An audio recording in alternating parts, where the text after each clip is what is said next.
Y como lo anunciamos al principio del programa, está con nosotros Josefina Carminati, psicóloga. La vamos a saludar formalmente. ¿Cómo te va? ¿Cómo estás? Muy bien. Gracias, gracias por estar acá, muy amable. Gracias a vos. Bueno, el tema bullying, como lo anunciamos también al principio, ¿con qué finalidad, Josefina, una persona agrede a otra, se burla, la intimida, digamos? ¿Cuál es la finalidad? Bien, para poder hablar de agresión, intimidación y demás, tenemos que hacer una diferenciación entre lo que es el bullying y una acción de estas. Es decir, para poder pensar en el bullying, lo primero que tenemos que pensar que es un acoso, una forma de acoso que se da varias veces, o sea, repetidamente a lo largo del tiempo. No es un hecho aislado, sino que se va a ir dando a lo largo del tiempo, ¿sí?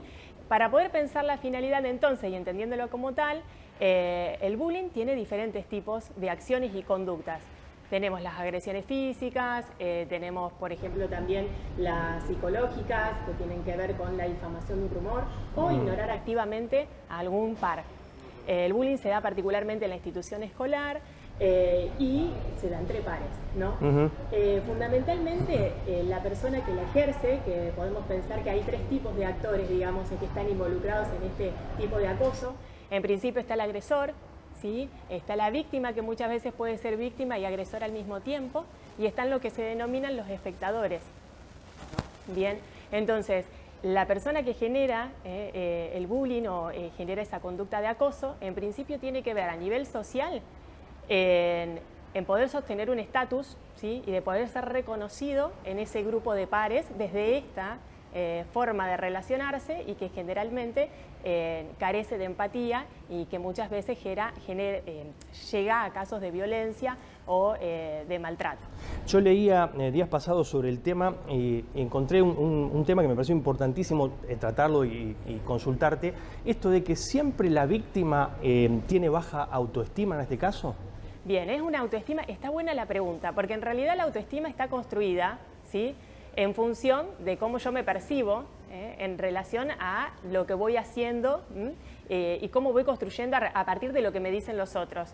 Esta autoestima está construida sobre un cimiento que es un cimiento que está valorado en que me quieren, me aprecian por poder maltratar a otro y ser visto como alguien que tiene que ser respetado y querido por estas características negativas.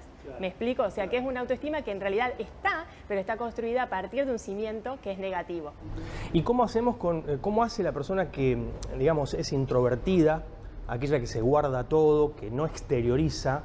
¿Cómo nos percatamos nosotros de que realmente está padeciendo bullying? Bien. Por eso es muy importante lo que tiene que ver con este tipo de concientización y de información para con los padres, las escuelas. En principio hay conductas que son específicas, como por ejemplo ver que se muestra más irritable o con muchas veces lo que ocurre es que sienten malestar a nivel fisiológico, dolores de panza, dolor de cabeza y se rehúsan a asistir a la escuela, obviamente. Y no dicen nada, no comunican lo que les pasa. En general, cuando va ocurriendo, se va generando cada vez el aislamiento y ese aislamiento hace que pocas veces los niños puedan comunicar acerca de esto que les está ocurriendo. Se vive en silencio y esta forma de padecerlo no solo tiene que ver con un temperamento introvertido, muchas veces tiene que ver o con la falta de habilidades. Es que haga lo que haga, esta persona me sigue molestando porque el acoso tiene esa característica. No es que la persona no tiene las habilidades, sino que además se siente que por más que esté haciendo está en una situación de indefensión. Y el acosador sabe qué es lo que tiene que hacer para que esa persona se sienta así, de alguna manera presa de esa situación. Josefina Carminati, ¿cuánto tiene que ver o cuánto influye un ambiente familiar donde hay violencia permanentemente entre los padres? ¿Cuánto influye no solamente en el niño, ¿no?, o en la niña, sino también en la adultez? Es decir, muchos psicólogos consultados, psicólogas dicen, a veces no es lineal. Es decir, aquel que ha sufrido violencia, bullying, en este caso, en cualquier manifestación, cuando llega a la adultez no es violento, no se burla de los demás. ¿Pasa eso siempre? ¿Es lineal o no es lineal eso? A ver, yo creo que donde hay un ambiente violento para un niño, hostil, de agresividad, en general va a ser siempre negativo, porque ese niño no está capacitado cognitivamente, afectivamente, ni tiene los recursos para poder resolver esa situación que además viene de la familia, ¿sí? Entonces, imagínense que en esa etapa del desarrollo el niño no va a poder retirarse como podemos hacerlo los adultos de una situación de conflicto, la vive pasivamente. Entonces, en general, la manera en la que el niño se va a empezar a relacionar, de acuerdo a su temperamento, a la etapa del desarrollo, a cuánto duró ese ambiente y ese clima violento, es muy probable que luego sí desarrolle o tenga ciertas tendencias, o bien a repetir esta violencia para con otros, ¿sí? Porque fue una manera en la que se aprendió, o por otro lado, a sentirse indefenso y a repetir esta indefensión de no poder resolver determinadas cuestiones y tal vez más con conductas de evitación o de sostener otro tipo de violencias, tal vez no físicas, pero tal vez del orden, por ejemplo, digo, lo laboral, no quedarse atrapado en determinadas circunstancias o en relaciones futuras en la adultez. Y los chicos o las chicas que resultaron, digamos, con bullying, ¿no? Ser receptores de bullying, burla, como decíamos antes, las distintas manifestaciones de violencia. La terapia, en la consulta a un psicólogo o una psicóloga, ¿tiene que ser no solamente en la niñez, sino también en la adultez, o en la adultez ya no? No, en la adultez puede haber quedado, si esta persona no tuvo la posibilidad de ser escuchada, en esto que silenció durante mucho tiempo, generalmente esto luego tiene algunas manifestaciones que tienen que ver con el orden de lo clínico. Nosotros ya ahí no estamos corriendo de lo que tiene que ver con lo social e institucional, que es lo que hablábamos al principio, y sí es muy probable que desarrolle algunas características, por ejemplo, o indicadores de un trastorno de estrés postraumático, o tal vez una conducta de fobia social, o tal vez, ¿por qué no?, una autopercepción de la realidad negativa, pudiendo pensar en algún cuadro de depresión. Sí, claro que tiene una incidencia, las diferentes investigaciones dan cuenta de ello. ¿Sí? Por eso es importante cuando el niño o el joven empieza a manifestar, no relativizarlo, o sea, que en la institución escolar puede escuchar, o sus propios compañeros. Si nosotros educamos a los niños para que los niños puedan identificar lo que es un maltrato, un acoso, si eso está en el núcleo familiar es mucho más complejo, que es lo que vos mencionabas, pero si nosotros desde casa ya podemos trabajar esto, y por otro lado, desde la institución escolar se generan disparadores, es muy probable que el niño en algún momento sepa dónde contarlo y a quién contárselo. ¿Y qué pasa con las emociones de las víctimas de bullying? Bueno, algo fundamental, ¿no? Las emociones, sí, porque totalmente. inclusive las emociones contagian también, ¿no? Lo que son tanto los estados de ánimo como las emociones. Bien, particularmente habíamos hablado de autoestima. Esta persona se siente distinta al resto y obviamente que la percepción es de estar encerrado ante una situación, y cuando uno no puede resolver eso genera muchísimo estrés y por lo tanto se va a manifestar emocionalmente. Decíamos antes, la ansiedad se manifiesta con irritabilidad, puede ser con angustia, que pueden ser estados, no necesariamente tiene que cronificarse, ¿no? Pero se van a notar algunas evidencias emocionales en las personas que lo padecen. ¿Hay algunas cuestiones de poder allí en el bullying? Es decir, para demostrar, la demostración de poder sobre los otros o sobre el otro. Sí, claramente. Claramente tiene que ver con una cuestión de sumisión hacia el otro. ¿Sí? Y que me siento de alguna manera reconocido y mirado desde este lugar, porque como decíamos, vos hablas de poder y cuando hablamos de poder hablamos de institución, claro. Y cuando hablamos de institución hablamos de escuela, y cuando hablamos de escuela después está la familia y a posteriori tenemos, la escuela es una microciudad, entonces esto sí claramente tiene que ver con cuestiones del orden del poder y la sumisión. Josefina, ¿siempre hubo bullying? Porque, bueno, lo hablábamos fuera de cámara, ¿no? Recuerdo cuando se decía, son cosas de chicos, años anteriores, ¿no? Y es como que se intentaba tapar esta problemática, ¿no? No se decía bullying, pero sí ocurría en las escuelas, en cualquier lugar, en la vía pública.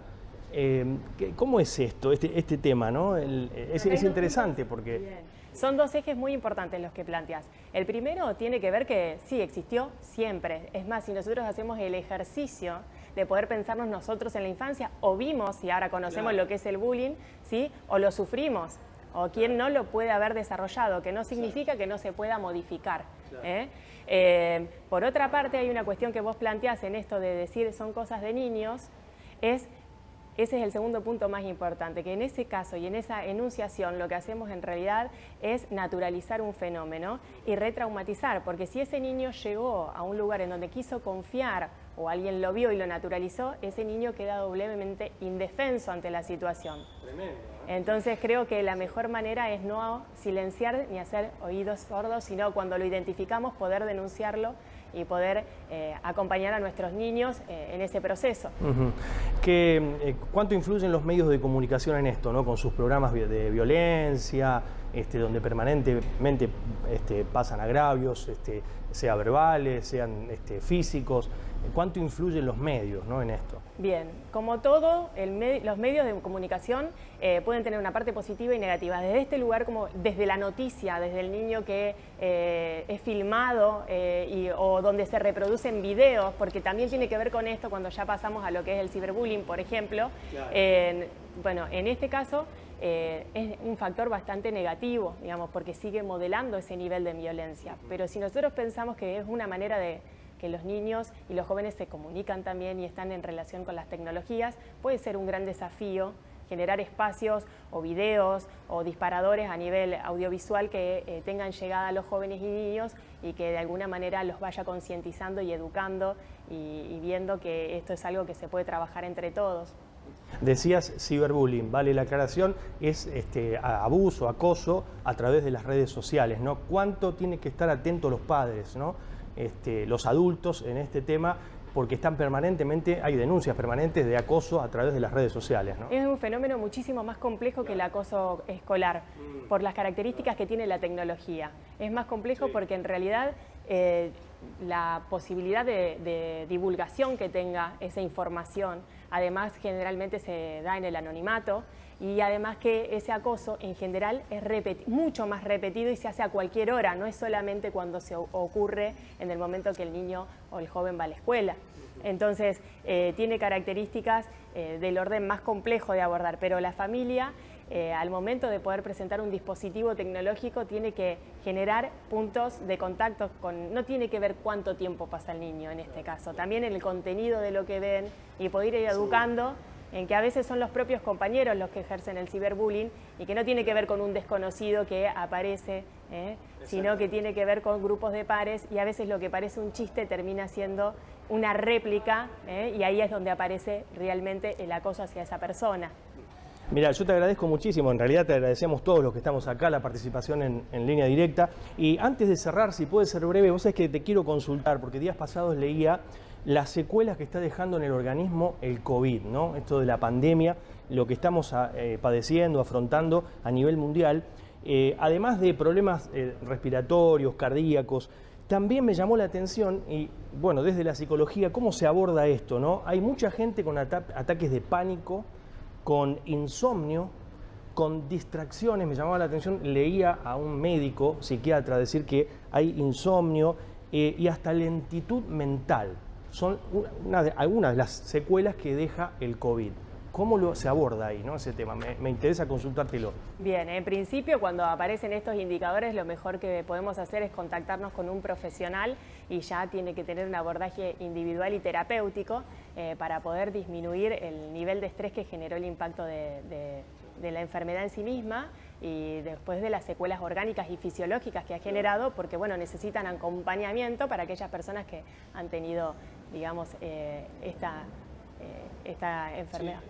Nuevamente, muchas gracias por estar acá. Por favor, gracias a usted. Josefina Carminati, entonces psicóloga, se especializa en el área de la infancia.